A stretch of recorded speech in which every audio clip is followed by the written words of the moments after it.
A very good morning to all of you. स्वागत करता हूं आपका अपना यूट्यूब चैनल मैथ अड्डा सारण में। चलिए फिर मैं हाजिर हो गया एक नया सेशन लेके, इसके झा साइंस प्रैक्टिस सेट 45 लेके।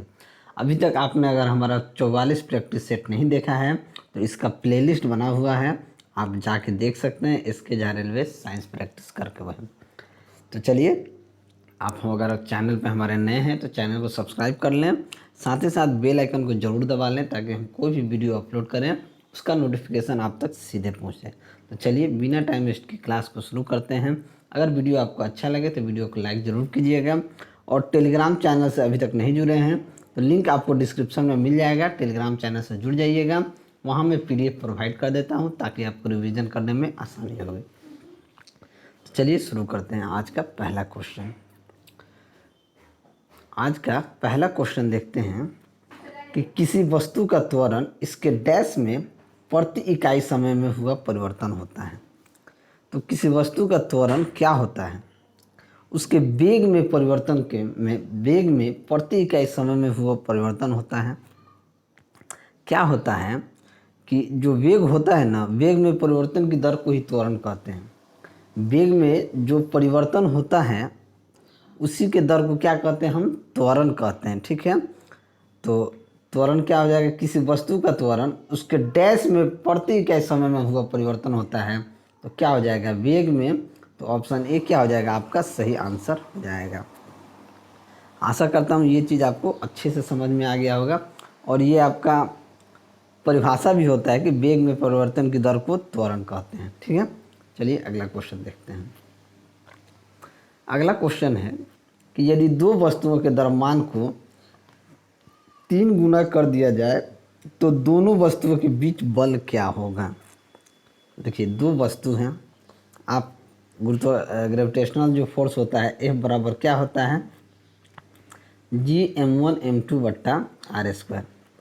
अब देखिए, अगर m1 को हम 3m1 कर दें और m2 को अगर हम 3m2 कर दें, तब देखिए क्या परिवर्तन होगा।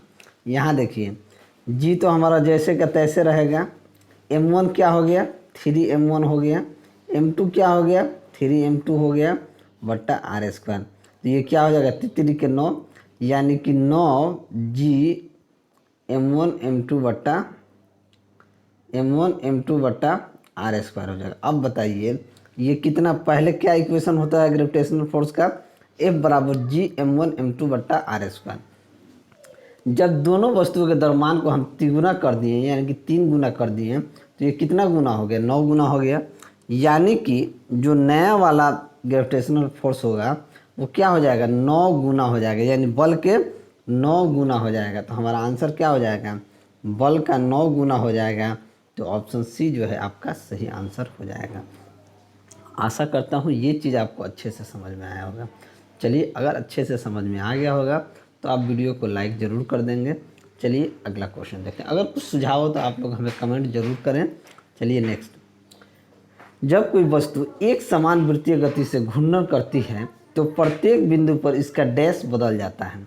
जब कोई वृत्तीय गति क्या होता है, इस तरीके से एक समान वृत्तीय गति जब कोई करता है तो मान लीजिए प्रत्येक बिंदु पर यहाँ यहाँ यहाँ यहाँ यहाँ यहाँ एक प्रत्येक बिंदु पे क्या होता है, इसका जो वेग होता है यानी कि वेलोसिटी जो होता है वो क्या हो जाता है, बदल जाता है। क्या होता है, बदल जाता है। मान लीजिए आप यहाँ एक चाल से थे इस वेग से, तो आप थोड़ा सा यहाँ कम, यहाँ ज़्यादा, थोड़ा सा कम, इस तरीके से क्या होता है, प्रत्येक बिंदु पर इसका जो वेग है वो बदल जाता है। तो ऑप्शन बी जो है आपका सही आंसर हो जाएगा। और देखिए, जब कोई भी वस्तु वृत्तीय पथ पर एक समान चाल से चलता है ना, तो उसका गति एक समान वृत्तीय, उसका जो गति होता है उसे क्या कहते हैं, एक समान गति, एक समान वृत्तीय गति उसे कहते हैं। ठीक है, चलिए अगला क्वेश्चन देखते हैं। समतापीय प्रक्रिया में गैस की विशिष्ट ऊष्मा होती है। तो समतापीय प्रक्रिया में गैस की विशिष्ट ऊष्मा क्या होती है, अनंत होती है। ठीक है, क्योंकि समतापीय प्रक्रम में ऊष्मा का क्या होता है, आदान प्रदान होता है। समतापीय प्रक्रम में ऊष्मा का क्या होता है, आदान प्रदान होता है, जिसके कारण समतापीय प्रक्रिया में गैस की विशिष्ट ऊष्मा अनंत होती है।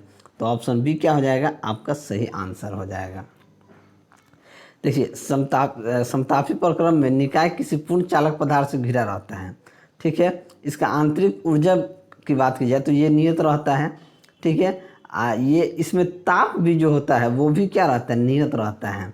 तो इसमें डेल यू भी जीरो रहता है और डेल टी भी क्या हो जाता है, जीरो रहता है, इसलिए ये अनंत तक होता है। चलिए, आशा करता हूँ आपको अच्छे से समझ में आया होगा। अगला क्वेश्चन देखते हैं कि फ़ारेनहाइट स्केल पर किसी वस्तु का ताप 212 डिग्री फ़ारेनहाइट है तो सेल्सियस पैमाने पर उस वस्तु का तापमान क्या होगा। एक फॉर्मूला है जिसे हमें याद होना चाहिए कि C माइनस जीरो बट्टा 100 माइनस जीरो बराबर F माइनस 32 बट्टा 212 माइनस 32। अगर ये भी इस तरीके से ये होता है, लेकिन आप एक डायरेक्ट याद कर सकते हैं कि C बट्टा 100 बराबर F माइनस 32 बराबर ये 180 याद कर लीजिए, क्या हो जाएगा 180। ठीक है, क्योंकि 212 में से 32 जाएगा क्या होता है, 180 होता है। ठीक है, अब देखिए 212 डिग्री फ़ारेनहाइट है तो तापमान क्या होगा, यहाँ 212 रखेंगे तो 212 में से 32 जाएगा क्या हो जाएगा, 80, 180 हो जाएगा। तो 180 बट्टा 180 क्या हो जाएगा, 1 हो जाएगा। तो सी का मान क्या हो जाएगा, 100 डिग्री सेंटीग्रेड हो जाएगा। सी अगर ये इसका वैल्यू, इन सभी का वैल्यू 1 आ गया तो सी इधर जाके 100 गुना 1 यानी कि 100 डिग्री सेंटीग्रेड हो जाएगा। तो ऑप्शन सी क्या हो जाएगा, आपका सही आंसर हो जाएगा। चलिए अगला क्वेश्चन देखते हैं कि न्यूटन का शीतलीकरण नियम में निम्न में से किसकी एक विशेष स्थिति होती है। तो देखिए न्यूटन के शीतलीकरण नियम में स्टीफन का नियम जो होता है एक विशेष स्थिति होती है। किसका, स्टीफन का नियम का होता है।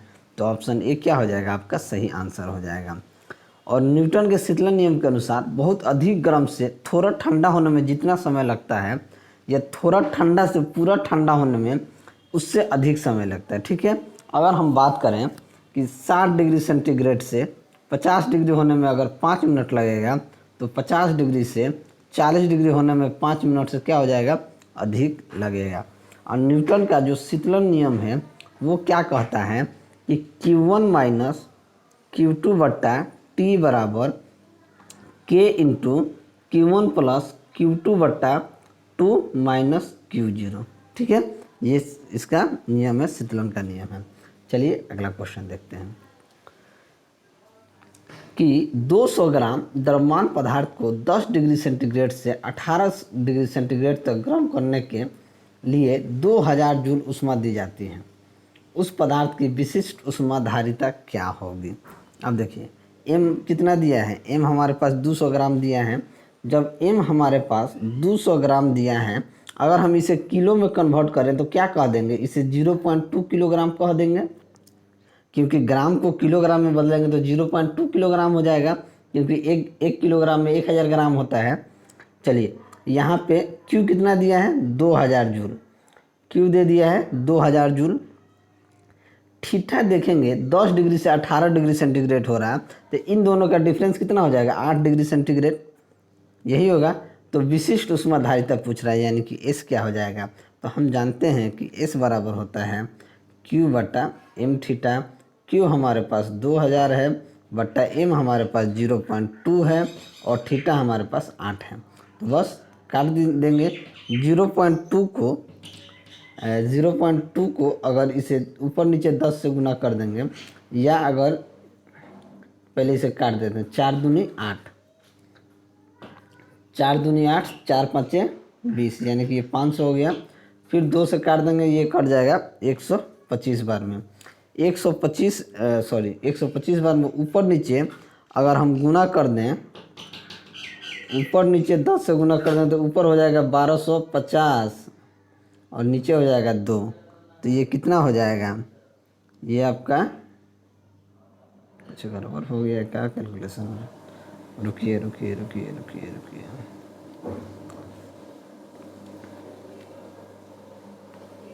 सॉरी, फिर से अब लिखना होगा। देखिए M हमारे पास 200 ग्राम है तो ये हो जाएगा 0.2 kg। थीटा हमारे पास 10 से 18 यानी कि 8 डिग्री सेंटीग्रेड। हमारे पास Q है 2000, एस निकालना है। एस बराबर क्या होता है, Q बटा एम थीटा। Q हो गया 2000 बटा 0.2 इंटू 8। अब यही आ गया। अब हम इसको देखते हैं, तो अगर इसे 8 दूनी 16, 8 दूनी 16, 8 5 40, 250 बार में कट गया, यानी कि 2500 बट्टा 2 हो जाएगा। क्या हो जाएगा, 2500 बट्टा 2 यानी कि 1250 जूल पर केजी पर केल्विन। तो ऑप्शन बी क्या हो जाएगा, आपका सही आंसर हो जाएगा। आशा करता हूँ आपको अच्छे से समझ में आया होगा। चलिए अगला क्वेश्चन देखते हैं। ध्वनि की आवृत्ति एन, तरंगदैर्घ्य लैम्डा और चाल भी के बीच क्या संबंध होता है। तो भी बराबर क्या होता है, एन लैम्डा होता है। इसमें ज़्यादा कुछ करने की ज़रूरत नहीं है, तो ऑप्शन सी क्या हो जाएगा, सही आंसर हो जाएगा। ठीक है, भी बराबर एन लैम्डा होता है, ये फॉर्मूला होता है। ठीक है,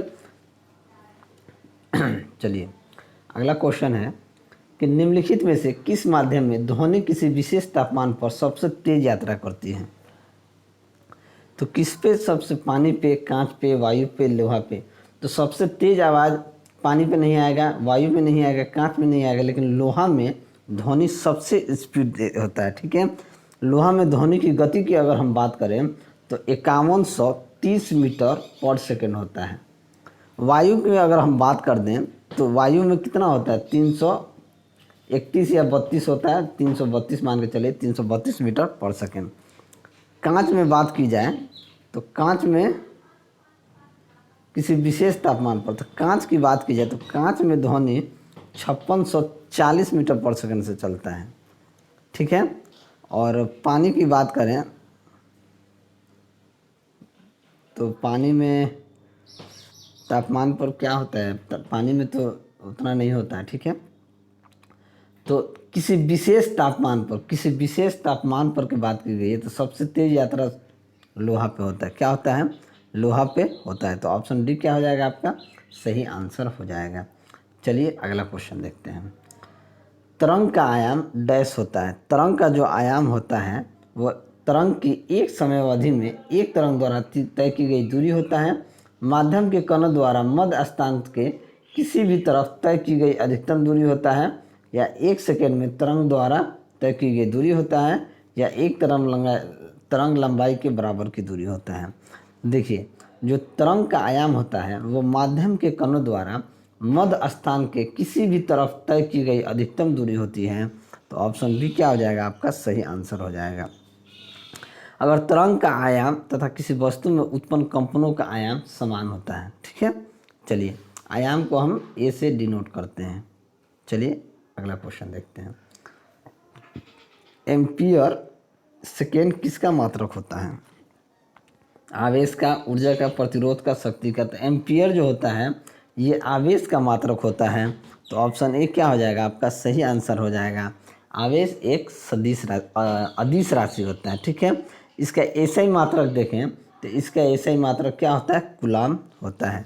ठीक है, चलिए अगला क्वेश्चन देखते हैं कि निम्नलिखित तत्वों में से किसका परमाणु द्रव्यमान सबसे कम होता है। Nitrogen, lithium, hydrogen, helium. किसका सबसे कम होता है, तो हाइड्रोजन का परमाणु द्रव्यमान जो होता है वो सबसे कम होता है। तो ऑप्शन बी क्या हो जाएगा हमारा सॉरी हाइड्रोजन हमारा क्या हो जाएगा, सही आंसर हो जाएगा। ये क्वेश्चन कई बार पूछा गया है, अच्छा क्वेश्चन। हम हाइड्रोजन का द्रव्यमान की बात करें तो ये होता है 1.00794 ग्राम पर मोल होता है। ठीक है, अगला क्वेश्चन देखते हैं। हेनरी बेकुरल इनमें से किसकी खोज से संबंधित है।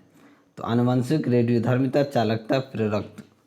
तो हेनरी जो है रेडियोधर्मिता की खोज हेनरी बेकुरल ने किया था। तो ऑप्शन डी क्या हो जाएगा, हमारा सही आंसर हो जाएगा। चलिए अगला क्वेश्चन देखते हैं। उपयुक्त विकल्प द्वारा अधिक स्थान की पूर्ति कर डैश नीले लिटमस को लाल रंग में बदल देता है और डैश लिटमस को नीले रंग में बदल देता है।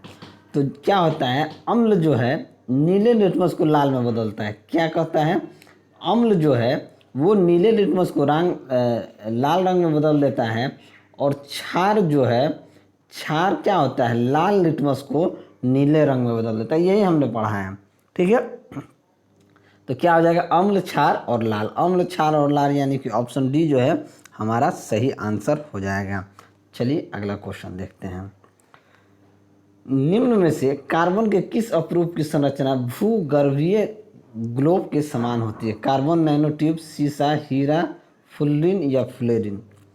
तो देखिए, कार्बन के फ्लोरीन जो होता है, फ्लोरीन या फ्लोरीन जो होता है, अपरूप की संरचना भौगोलिक ग्लोब के समान होती है। तो ऑप्शन सी क्या हो जाएगा आपका सही आंसर हो जाएगा।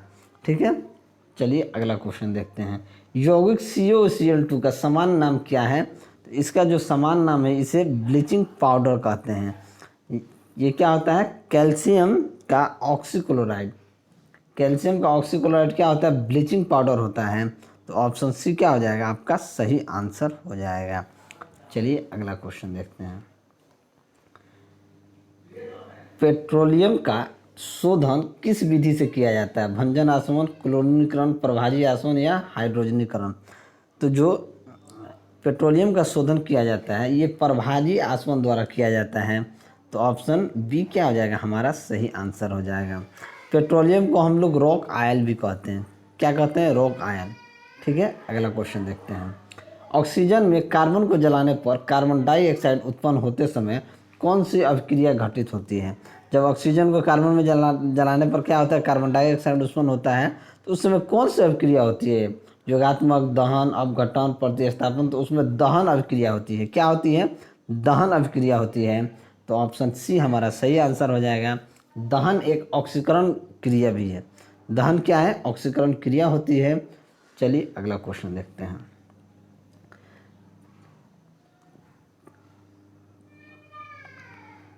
कैल्शियम हाइड्रोक्साइड के विलयन से जब कार्बन डाइऑक्साइड गुजरती है तो बनने वाले अवक्षेप का रंग कैसा होता है? देखिए, जब कैल्शियम हाइड्रोक्साइड के विलयन से यानी कि CaOH ट्वाइस के विलयन से हम लोग गुजारते हैं तो वो क्या हो जाता है, वो सफ़ेद रंग का एक अवक्षेप बनता है। कौन रंग का, सफ़ेद रंग का। तो ऑप्शन डी जो है वो हमारा सही आंसर हो जाएगा, यानी कि सफ़ेद। चलिए अगला क्वेश्चन देखते हैं। निम्न में से किस कोशिका कण को कोशिका का पावर हाउस कहते हैं? तो किसको, तो माइटोकॉन्ड्रिया को, राइबोसोम को, कोशिका झिल्ली को, सेंट्रोसोम को? तो माइटोकॉन्ड्रिया जो होता है वो क्या होता है, कोशिका का पावर हाउस होता है। ठीक है, तो ऑप्शन बी हमारा क्या हो जाएगा, सही आंसर हो जाएगा। चलिए अगला क्वेश्चन देखते हैं कि निम्नलिखित में से छोड़े गए श्वास में डैश शामिल होता है? हाइड्रोजन, जलवाष्प, हीलियम, नाइट्रोजन? तो छोड़े गए श्वास में क्या शामिल होता है, तो ये नाइट्रोजन शामिल होता है। तो ऑप्शन डी क्या हो जाएगा हमारा सही आंसर हो जाएगा। देखिए, जब आदमी सांस छोड़ता है तो अगर ऑक्सीजन की बात करें तो 16 से 17% रहता है। CO2 की बात करें तो ये 4% रहता है। और नाइट्रोजन की बात करें तो 78% यानी कि 78% उसमें नाइट्रोजन होता है जब आदमी सांस छोड़ता है। चलिए अगला क्वेश्चन देखते हैं। कौन से रोग के उपचार के लिए डायलिसिस किया जाता है? कैंसर, गुर्दे की खराबी, दृष्टिवैषम, गठिया? देखिए, डायलिसिस किसके लिए किया जाता है, जब आदमी का जो गुर्दा होता है यानी किडनी कहिए, अधिकतर किडनी ही कहिए, किडनी की जब खराब हो जाता है तो उसको डायलिसिस किया जाता है। क्या क्या, किडनी के रक्त को क्या क्या बाहर उसको छान के कुछ किया जाता है। ठीक है, तो गुर्दे की खराबी में ही डायलिसिस का प्रयोग किया जाता है। क्या किया जाता है, डायलिसिस का प्रयोग किया जाता है। इसमें डायलिसिस की क्रिया में रक्त जो है किडनी के बाहर छनता है। क्या होता है, किडनी के बाहर छनता है। ठीक है, चलिए अगला क्वेश्चन देखते हैं। निम्नलिखित में से कौन सी एक प्रजनन कोशिका है? युग्मक, RBC, WBC या लिम्फोसाइट?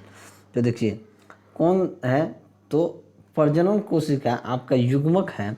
तो ऑप्शन ए क्या हो जाएगा आपका सही आंसर हो जाएगा। ठीक है, देखिए, मेल के द्वारा नर युग्मक का निर्माण होता है जिसे शुक्राणु या स्पर्म कहते हैं। ठीक है, और फीमेल के द्वारा फीमेल यानी कि मादा युग्मक का निर्माण होता है जिसे अंडाणु या ओवम कहते हैं। ठीक है, चलिए अगला क्वेश्चन देखते हैं।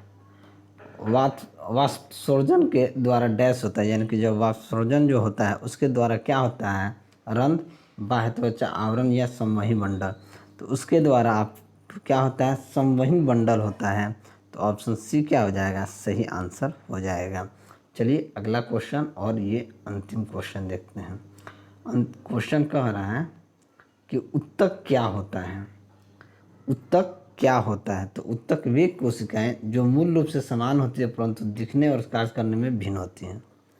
वे कोशिकाएं जो मूल रूप से भिन्न होती है परंतु दिखने और कार्य करने में समान होती हैं। वे कोशिकाएं जो मूल रूप से दिखने में और कार्य करने में भिन्न होती हैं। वे कोशिकाएं जो मूल रूप से दिखने और कार्य करने में समान होती हैं। तो उत्तक वही होता है जो मूल रूप से दिखने और कार्य करने में क्या होती हैं? समान होती हैं। तो ऑप्शन डी क्या हो जाएगा? आपका सही आंसर हो जाएगा। उत्तक के अध्ययन को हम लोग हिस्टोलॉजी कहते हैं। उत्तक के अध्ययन को हम लोग हिस्टोलॉजी कहते हैं। तो ये सब भी पूछता है, तो आप याद रखिएगा कि उत्तक के अध्ययन को हिस्टोलॉजी कहते हैं। तो चलिए, अगर मेरा वीडियो आपको अच्छा लगा हो तो वीडियो को लाइक करें, दोस्तों में शेयर करें। अगर आप हमारे चैनल पे नए हैं तो चैनल को सब्सक्राइब करें। मैं ऐसे ही वीडियो लेके आपके सामने हाजिर होता रहूँगा। चलिए मिलते हैं अगले वीडियो में, तब तक के लिए जय हिंद।